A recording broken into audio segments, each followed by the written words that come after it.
偉大な人物の行動の成功は、行動の手段によるよりも、その心の純粋さによるという格言がインドにあるそうです。今日はそれについて考えてみましょう。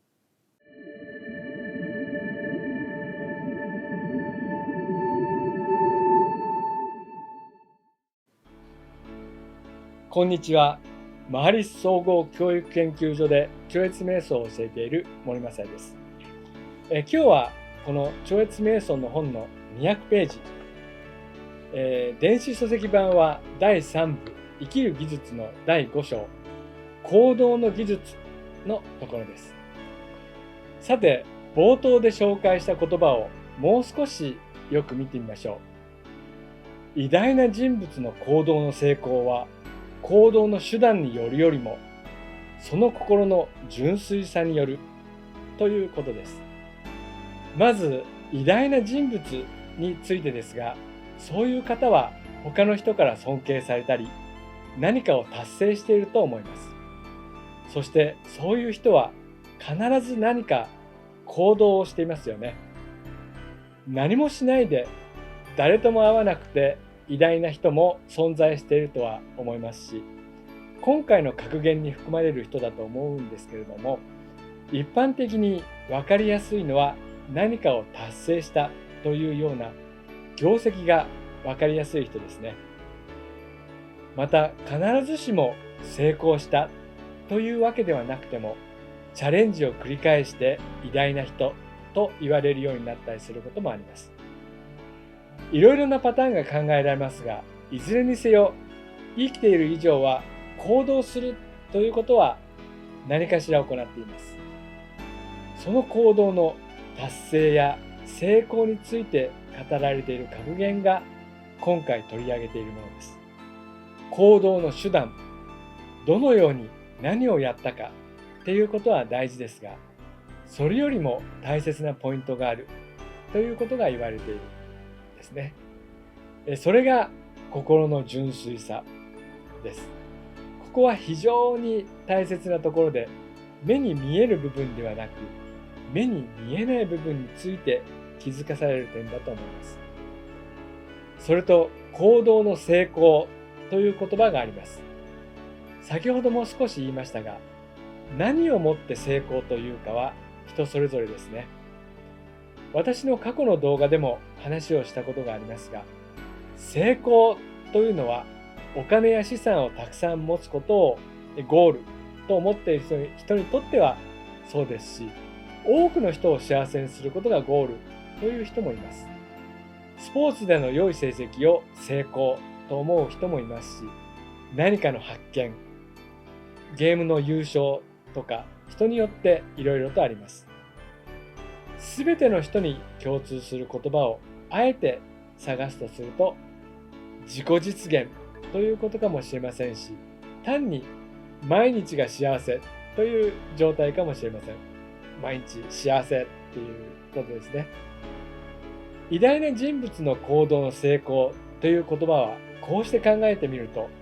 定義としては一つには定まらないようです。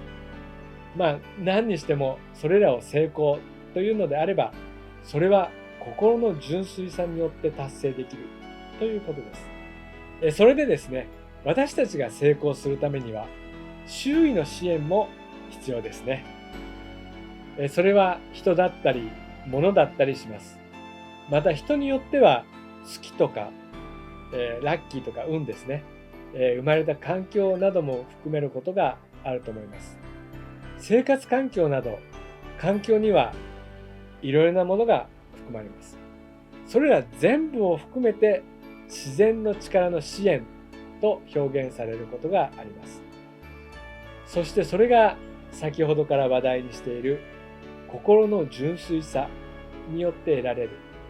というものでもあるということなんですね。心の純粋さが環境とか成功と結びつくとすると、ちょっとあれそうなのかなって思う人もいるかもしれません。なんだか全然心が純粋じゃない感じの人が成功してる気がするなとか、人を騙してお金を手に入れてる人とか、性格が良くないのに親の遺産で楽しそうに暮らしている人がいるじゃないかとか、そういうふうに思う人もいるかもしれません。あるいは人に親切で楽しそうにしているのに、なんだかお金に困ってるなっていう人もいますよね。はい、それはそうです。そう思います。ただ、お金を基準に考えると、辻褄が合わないことがあります。大金持ちと言われている人が幸せを感じていない話を聞くことがあります。それと、お金がないのに幸せな人の話も聞きます。成功という言葉を自己実現や自分自身の幸福と思っていただくと、これからの話も理解しやすくなると思います。さて、以前の宇宙法の動画の中で話をしましたが、心が純粋性を獲得すると、自然法則と調和して環境の好意的な影響を受けるようになります。自然法則というのは、この世の中にあるもので、例えばボールを上に投げると落ちてくるというような自然法則っていうものがあるんですね。重力とかいろいろあるんですけども、そういう自然法則っていうのはこの世の中にあるものって考えると理解しやすいと思います。他には例えば作用反作用の法則というものもあります。一方をこう下げると片方が上がりますね。何かにこう作用するんです。あるいは人の悪口を言うと、言われた人は気分を悪くしてしまうのも作用反作用の法則と言えないこともないと思います。自分が行ったことが返ってくる。こういうこともまとめて私たちは自然法則と呼んでいます。そして心が純粋性を獲得したときには自然法則と調和するということがこの本の中で言われています。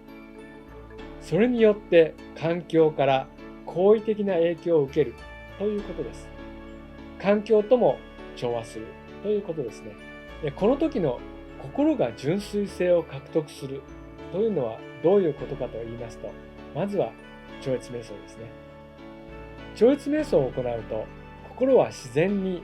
自動的に存在と言われるものを経験します。この存在については過去の動画でも触れていますが、この世界の共通法則、共通のベースのようなものです。原子や分子のような小さなもの、宇宙のような大きなもの、それらすべてのものに浸透しているものです。形はありません。存在が表現されたものがこうして目に見えているものということで、その存在というのがそこにもあそこにもある。しかし目で見ることはできない。存在が表現されているのがこの世界です。その存在というのは何者にも属さないために純粋とも表現されます。心がそうやって存在の領域で純粋性を獲得したときに、心は自然法則と完全に調和すると言われています。つまりこの世界を構成しているものとつながるというか、同化するというようなイメージでしょうか。そうすることで自分と環境が調和し、周囲からの好意的な影響を受けられるようになります。行動の基盤は思考であるという解説動画も以前にアップしましたが、まずは心、考えがあるわけですね。そしてそこから行動へと移ります。例えば、なんかお腹空いたなって思いますよね。なんとなくこう漠然とお腹が空いたっていう感覚があって、それを言葉として認識してから実際に行動してご飯を食べるわけです。ご飯を食べてからご飯を食べようって思う順番ではないですよね。人によっては気がついたら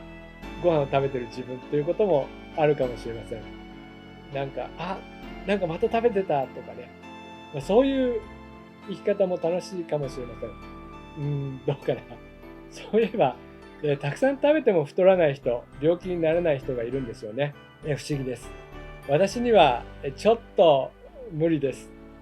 さて、ここまでで、まずは行動の基盤にあるのが心。そしてその心が純粋であれば、環境の支援を受けられるという話をしました。次に、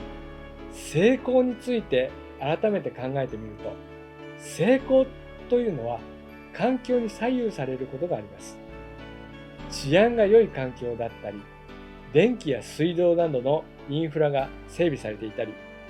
住んでいるところの犯罪が少なかったり、戦争状態でなくて平和だったり、あるいはあなたに協力してくれる人がいたりと、いろいろな要素がありますね。もし何かを達成したいと思う人がいい人で、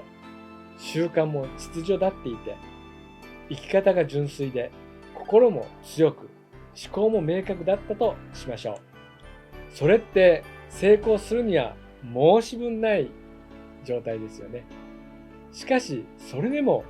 環境がその人に対して好意的でないと、その行動は成就しないと言われています。環境と調和を取ることは成功するためにとても大切な要素だということです。そのためには心の純粋さ、それが大切なんです。そして心の純粋さを実現するためには、超越瞑想の実践があなたにとっても誰にとってもとても役に立ちます。はい、今日はここまでです。もしまだ超越瞑想を学ばれていない方で興味を持たれた方は、ぜひお近くの瞑想センターで行われている説明会にご参加いただければと思います。私は群馬オフィスで教えています。今日もご視聴いただき感謝いたします。ありがとうございました。おまけのコーナー。今日の内容を超簡単に言うと、成功するための方法、やり方はたくさんあって、どれを選ぶか、どうやって達成するかと思うけれども、実際に大事なのは、どうやったというノウハウよりも、心の純粋性っていうことですね。心の純粋性には、目的を決めてぶれないとか、直感力も増すとか、そういうものも含まれると思います。